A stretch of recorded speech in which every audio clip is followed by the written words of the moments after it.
ومن أحسن قولا ممن دعا إلى الله وعمل صالحا وقال إنني من المسلمين. Alhamdulillah wa salatu wassalamu ala Rasulillah. The issue of music in Islam is something that traditionally there hasn't been a lot of debate over because of the vast majority of scholars that have come together to say it's haram. Recently, this debate has really kicked off online, and we see our brother Noman Ali Khan that he spoke about this issue.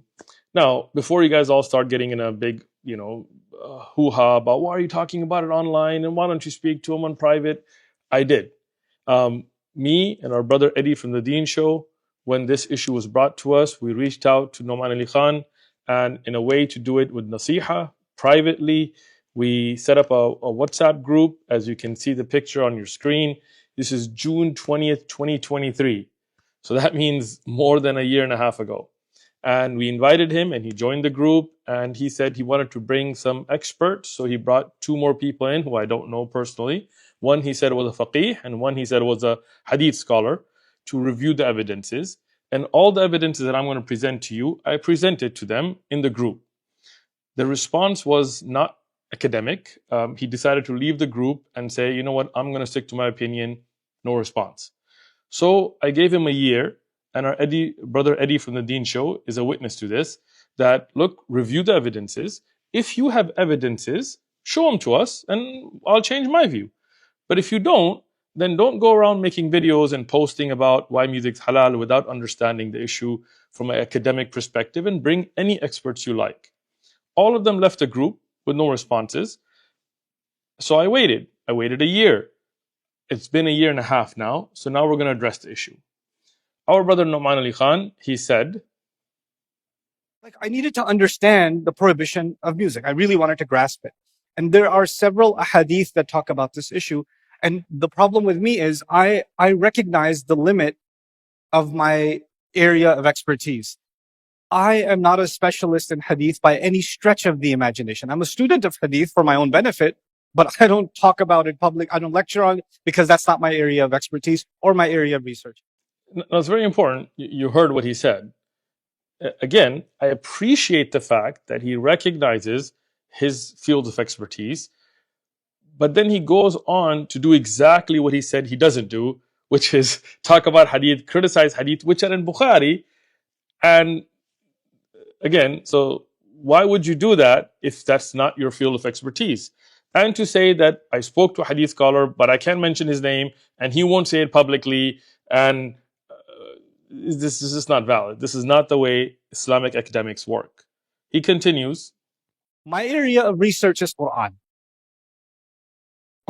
So my first question was, where is music talked about in Quran? Nowhere. It's not there. The one place where you can argue it might be there is Surah Luqman. وَمِنَ النَّاسِ مَنْ يَشْتَرِي لَهْوَ الْحَدِيثِ لِيُضِلَّ عَنْ سَبِيلِ اللَّهِ. Surah Luqman, among the people is someone who purchases vain speech to misguide others from the path of Allah. And the vain speech, lahwa al-hadith, the opinion, the famous opinion regarding it from Ibn Abbas is this is referring to music. So then the ayah would mean among the people is someone who purchases music.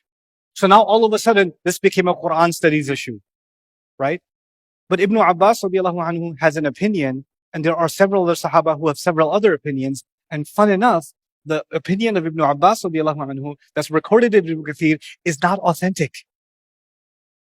It's not authentic. The chain includes someone who's considered a drunkard. Now here's the problem. You see, in the beginning, he clearly said that hadith is not his field, and he doesn't talk about hadith, and he doesn't criticize hadith. And then he goes on to do exactly that.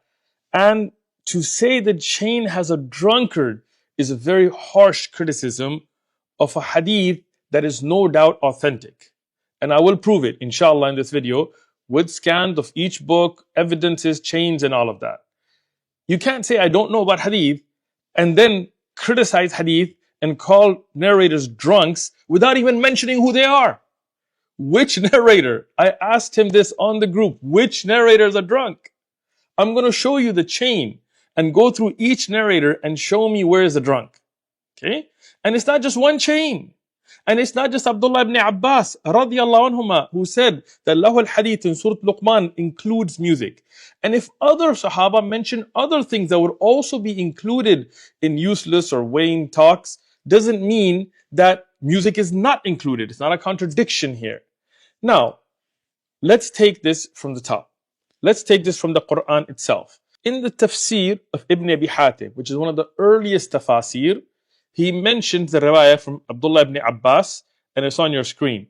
Now, notice that the students of Abdullah ibn Abbas have also narrated the same thing on their own, Qatada and Mujahid and Abdullah ibn Abbas, and you'll notice on the bottom that these are authentic. These have been checked as sahih chains that mention from Abdullah ibn Abbas, from Qatada, from Mujahid, saying that Lahu al-Hadith in Surah Luqman is a reference to music.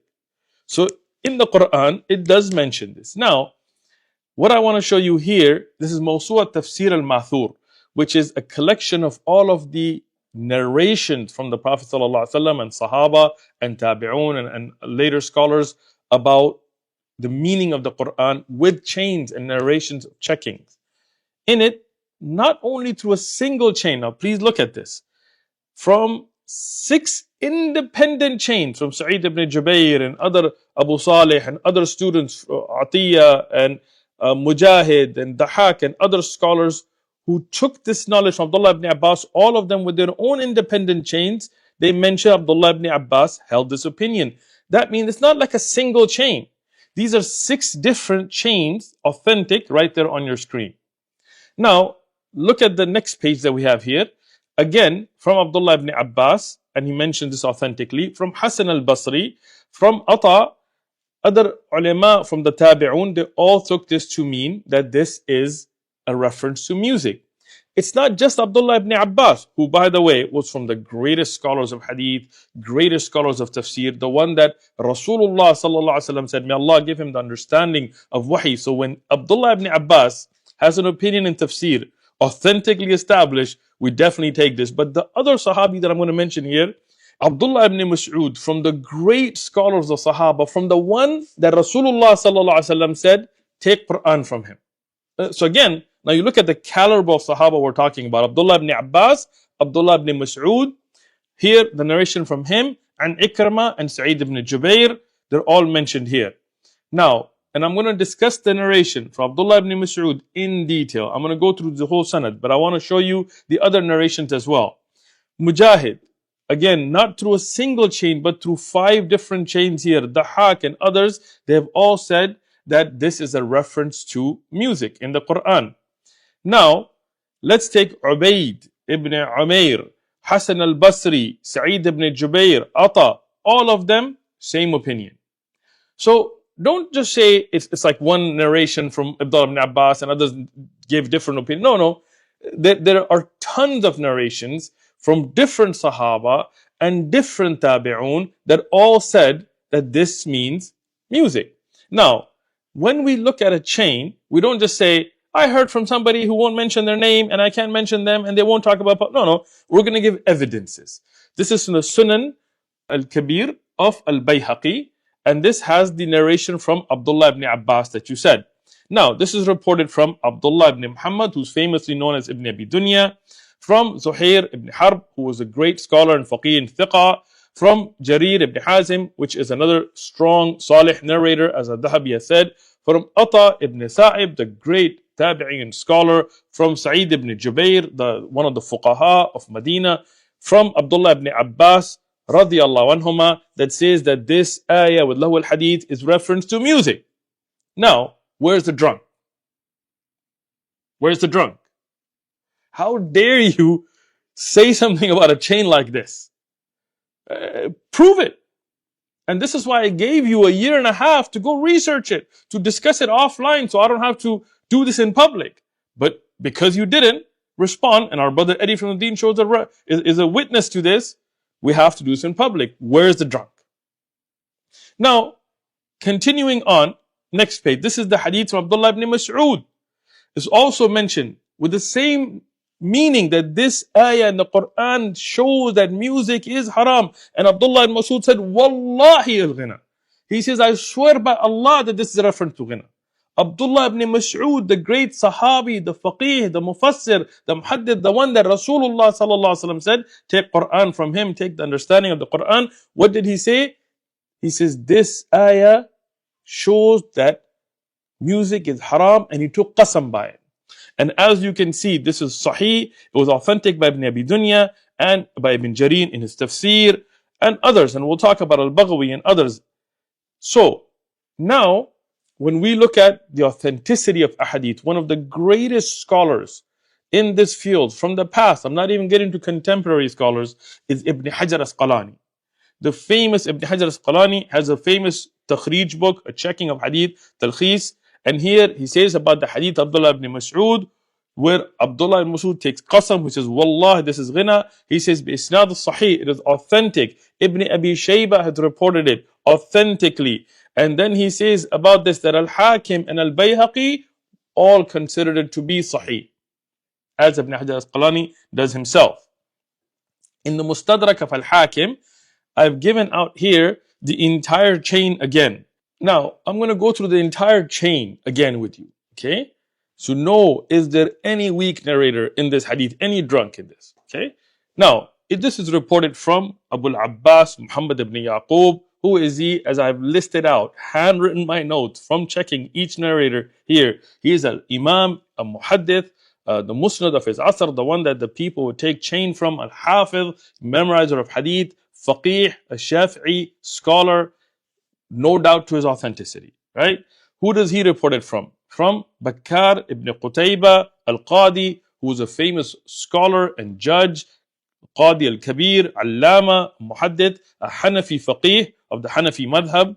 Who does he report it from? Safwan ibn Isa al-Qadi, again, a great scholar, somebody who was a judge. And Abu Hatim said about him that he's salih. Muhammad ibn Sa'ad said that he's thiqa and salih, that he is a strong narrator and a qadi, an Islamic judge. Who do they report it from? Humayd, Kharrat, and that is one of the great scholars of hadith as well. Ibn Abi Hatim said that Yahya bin Ma'in said about him that he is thiqa, that he is strong in hadith, and laysa bihi bas, there is no criticism of him. Now, if we continue, he's from Ammar, from Sa'id ibn Jubair, onwards, all reliable scholars of hadith, all the way to the tabi'un, from Abdullah ibn Mas'ud, who said that this ayah, wallahi, is referencing to music, and Al-Hakim also said that it's authentic, and Al-Dhahabi agreed with him. So, where's the drunk? Right? No doubt, not just through Abdullah ibn Abbas, but Abdullah ibn Mas'ud and other Sahaba, and a great number of tabi'un authentically said that this ayah includes the tahrim, the haram of music. It is in the Quran. Now, are there hadith? Our brother Nu'man Ali Khan said, Okay, there are these ahadith. Then I go to Dr. Akram Nadwi. Tell me about these ahadith. None of them reach the degree of sahih. now, again, when you're talking about hadith now, when you just said you're not going to talk about hadith and this is not your field, again, that's disturbing. This hadith that you're referencing is in the Sahih of Imam al-Bukhari. Some of the ulama said it's mu'allaqan, that it's not a part of the Sahih itself, as mu'allaq is usually a hadith that Imam Bukhari uses in his chapter titles without the chain. But if you look at the hadith here, it actually has the entire chain. Even Imam Bukhari says qala here, referencing the beginning of the sanad, it does not mean that it's mu'allaq in the sense that he doesn't include it as a part of his Sahih. So this hadith that you're talking about is in Sahih al-Bukhari. That should be enough for us to say, okay, especially if you're not an expert in the field of hadith, you shouldn't be saying that it doesn't reach the level of being authentic. But just for fun, let's take this hadith apart. The greatest or the best known and the most popular explanation of Sahih al-Bukhari is a book called Fath al-Bari by Ibn Hajar Asqalani, the great Shafi'i scholar and hadith scholar. What does he do? He checks this chain to particularly clarify that this is not mu'allaq in the sense of not having the sanad. And even with its narrators that are there, he says that this hadith is hadith sahihan. It is authentic ala shart al-Bukhari, upon the the conditions of al-Bukhari. It meets the level of criteria of Imam Bukhari. And he says that again, and I've highlighted it twice on the page there. So what does it mean? No doubt, this hadith is sahih according to the conditions of Imam al-Bukhari in his sahih, as Ibn Hajar Asqalani has mentioned.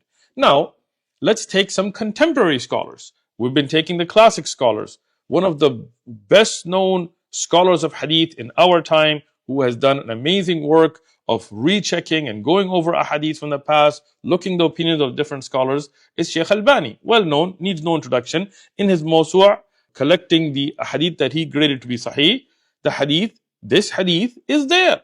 Obviously, it's in Bukhari. But he discusses it and he says this hadith is sahih. So Shaykh Albani thought it to be sahih. One of the greatest fuqaha of our time, scholars of fiqh and usul, Shaykh Ibn Uthaymeen, in his book Sharh al-Mumti', as you have it scanned on your screen, what does he say? Al-hadith la shak fi sihhatihi. It is a hadith that there is no doubt to its authenticity. So Ibn Hajar Asqalani, Al-Hakim, Bayhaqi, later scholars like Shaykh Albani, Shaykh Ibn Uthaymeen, all agreed that this hadith in Bukhari is sahih. And now you're coming out and saying that they don't reach the level of sahih? Even if you're convinced it's haram, is there enough scholarship? When I spoke to the Hanafi ulama, they're like, we have no issue with it. We have no issue with it.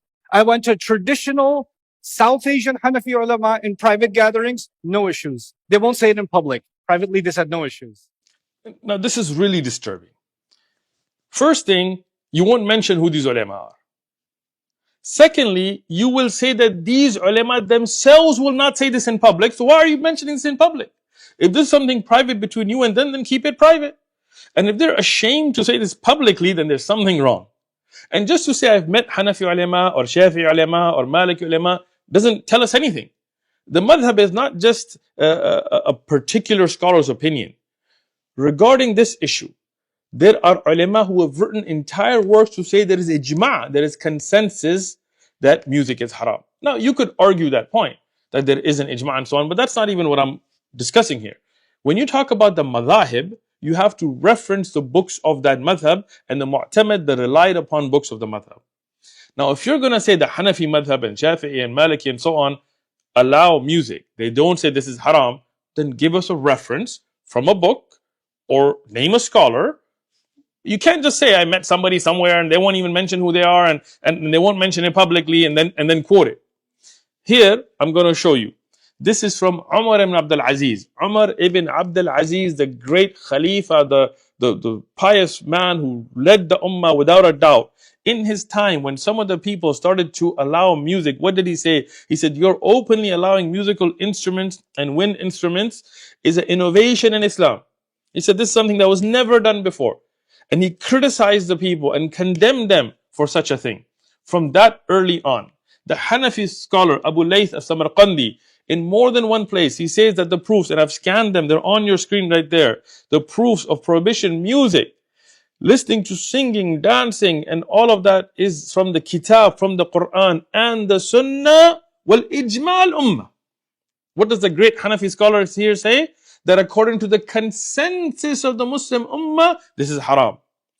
The great Maliki scholar Ibn Abdul Barr, in his Ilm wa Fadlihi, he mentioned that the study of music, entertainment is rejected and discarded according to all of the adherents of all of the divine religions based upon knowledge and faith. Not only of this Ummah, Al-Adyan, all of the different faiths, if you go to the true followers of those faiths, according to Ibn Abdul Barr al-Maliki, he says this is something that has been forbidden. Now, we'll continue. The great Shafi'i scholar Al-Baghawi, in his Sharh al-Sunnah, in his amazing work, he says scholars of Islam have come to an agreement of prohibition of wind instruments, instruments of entertainment, musical instruments, stringed instruments, that there is an agreement of the scholars of Islam that this is haram. Now, Ibn Hajar al-Haythami, not to be confused with Ibn Hajar al-Asqalani, Ibn Hajar al-Haythami, the Shafi'i faqih, the one that we go back to know the last verdicts in the Shafi'i madhab, he also says that by the consensus of the ummah, this is haram, as you can see.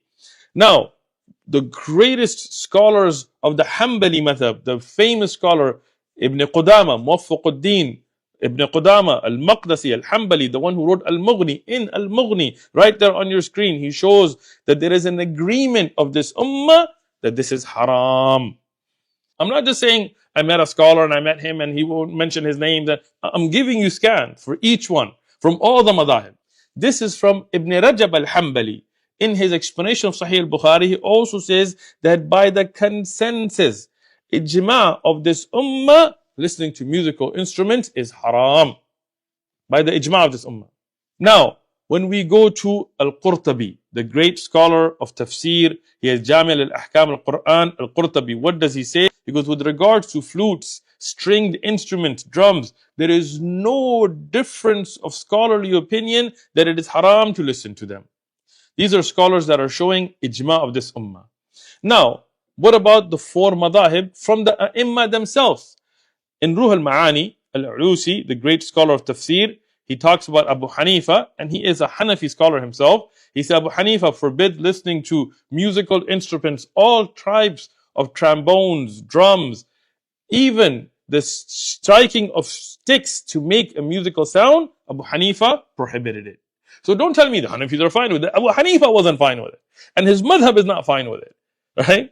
Now, Ibn al-Qayyim, in fact, he goes on, he wrote a whole book on this issue. He says the madhab of Abu Hanifa is the strictest in regards to this. And he comments that they are amongst the harshest, and his companions clearly stated that it is haram to listen to all musical instruments such as the flute, the drum, the tapping of a stick. They stated that it is a sin, which implies that the person is a fasiq, is a sinner or open sinner whose testimony should be rejected. And they went further than that, and they said that listening to music is fisq, is sinful, and enjoying it is kufr. This is a Hanafi madhab. I'm not saying that I take this opinion, but just to let you know that this is how strict the Hanafi madhab was on this issue that you're making light of today. Imam Shafi'i, in his own Al-Umm, which his students collected, what does he say? He says, music's haram. Imam Shafi'i.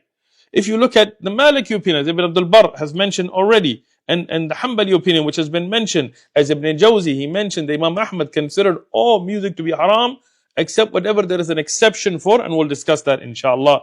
But here, to summarize, I want to bring to you the work of Shaykh al-Islam Taqiyuddin Ibn Taymiyyah, Abu al-Abbas, one of the great scholars, well known as Shaykh al-Islam, in his Majmu' al-Fatawa. What does he say? He says the madahib al-arba, all four of the madahib, they agree that music is haram.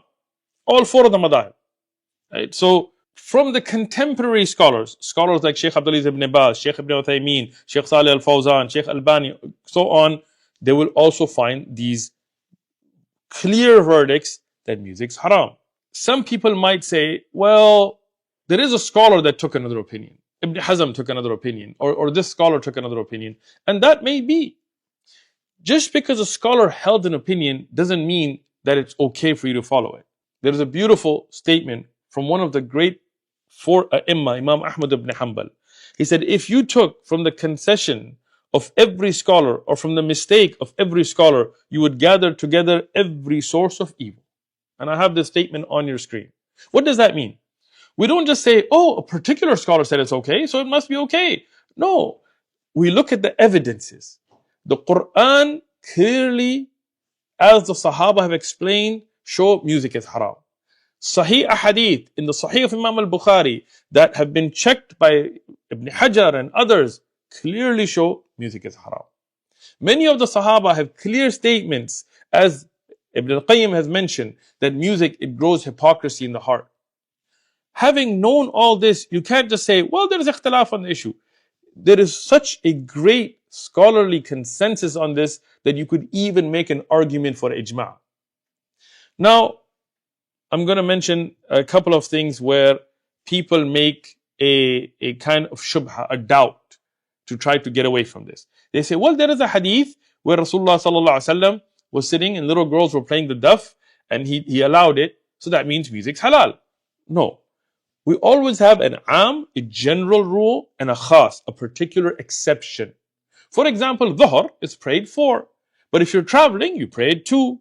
But that's an exception to the rule for traveling, not for all times. You can't be sitting at home praying 2, saying, well, there's a hadith of Rasulullah prayed 2. Well, you have to look at the situation. This hadith, as reported in Al-Bukhari, from Aisha radiallahu anha, mentioned that Rasulullah sallallahu alaihi wasallam came and he sat down, and there were little girls that were playing the duff, talking about one of the battles of Islam. The Prophet sallallahu alaihi wasallam turned his head. Abu Bakr radiallahu anh, he got upset. What did he say? He said the instruments of shaitan in the presence of Rasulullah sallallahu alaihi wasallam. Notice the first thing, the Sahaba understood musical instruments are instruments of shaitan. The Prophet ﷺ, he turned to him, he said, let them be, it's the day of Eid. He didn't say, no, they're not the instruments of shaitan. He didn't say they're halal. He just said, for this day, for these girls, let them play. So what does that mean? That the general rule is that these are instruments of shaitan that are haram.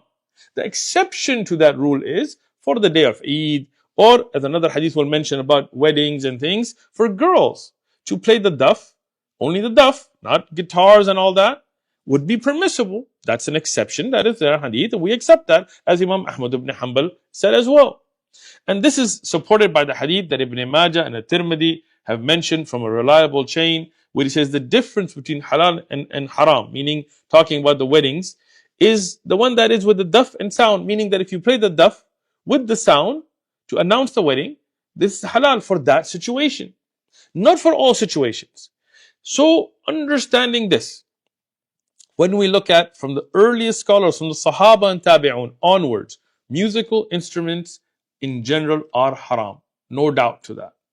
Now, are there exceptions to the rule? Yes. At times like Eid or weddings, if little girls sit and play the duff for a little enjoyment, there is nothing wrong with that.